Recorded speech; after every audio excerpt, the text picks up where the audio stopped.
This video is all about ways that you could potentially ruin your next HYROX race. If you're relatively new to HYROX, then you'll want to see these 6 mistakes to make sure that your race goes as smoothly and enjoyably as possible.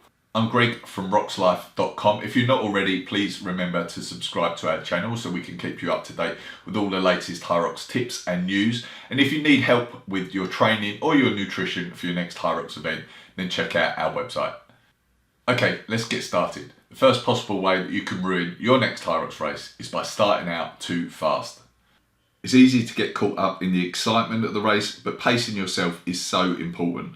Obviously, it's a tough event, it's never going to be a walk in the park, but tiring yourself too early on can make the race a huge slog, which is not good for your enjoyment nor your finishing time.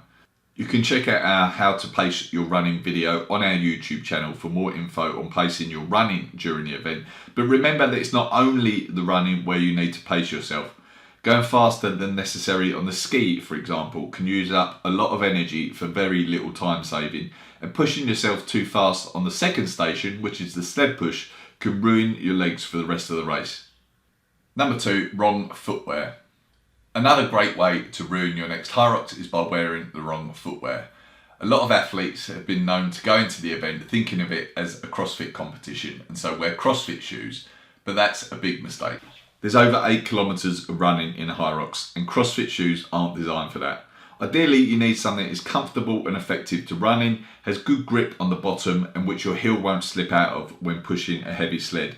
If you want more information on this topic, along with a list of the shoes that some of the sport's top performers are wearing, check out the footwear article over on HYROXLife.com after watching this video. Number 3, fail to prepare for heat.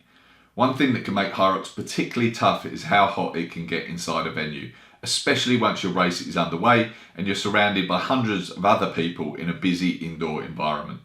Failing to be prepared for this by wearing too much clothing or starting the race already partially dehydrated can certainly make things less fun. As a guy, I personally race with my top off to help a little, but I appreciate not everyone can do that or wants to do that. But you certainly don't want to be turning up in your jumper. At least being aware that it is going to be hot and dressing for that in a way that is comfortable for you is a good starting point. Aside from clothing, there is a water station in the rock zone during the race, so you can get drinks to help cool down a bit. But obviously, the more time you spend stopping for those, the longer your finishing time will ultimately be. So one very important aspect is to make sure you're not dehydrated in the lead up to the race. That means drinking plenty in the days beforehand and adding in electrolytes as appropriate, especially if you're the type of person who sweats a lot. Number 4, carbs, carbs and more carbs. Many athletes will happily go to the gym and work out for over an hour without worrying about whether they've eaten enough carbs or not. But as soon as it comes to race day, they think they need to have a pasta party the night before and then spend the morning of the race downing energy gels. One of the best pieces of advice I can give to anyone who's racing a HYROX is to treat it as you would almost any other longish workout. A few extra carbs in your system won't hurt your performance at all, but if you are drastically changing your diet or eating something new before the race, then your body may not like that and it could be a big mistake. Digestive health issues certainly aren't uncommon from energy gels, for example, which you definitely don't want during a HYROX.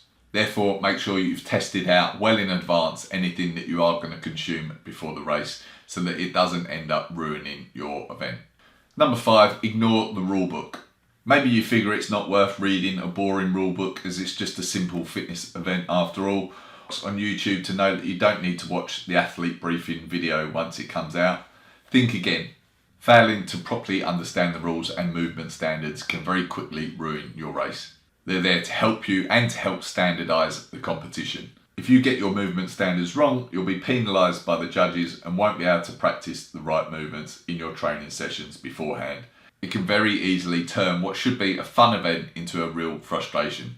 Number 6, stress the out. Try to remember that you are entering HYROX to enjoy yourself. It is a tough event, that's also why you're there, but you are meant to enjoy it and stressing about it beforehand doesn't make sense. If you are very nervous prior to racing, you'll probably sleep badly, you're more likely to make mistakes during the competition and it will just ruin your enjoyment of the overall event. One thing to remember if you are stressing about it beforehand is that there's nothing to be embarrassed about at all. No matter how fast or slow you go, it doesn't matter and no one's judging you. It's a very supportive community and people are much more concerned about how they're going to perform than what someone else is doing. Also, if we're honest, it really doesn't matter that much how fast you go around the convention centre on a Saturday afternoon anyway. It's not life or death. Just go and enjoy it and be proud of yourself that you're one of the few people who's choosing to push themselves on the weekend. And that's it, 6 ways to avoid ruining your next HYROX. If you're not already, please remember to subscribe to our channel. If you do need help with your training or your nutrition for the event, then check out HYROXLife.com now. Please give this video a like and I will talk to you again soon.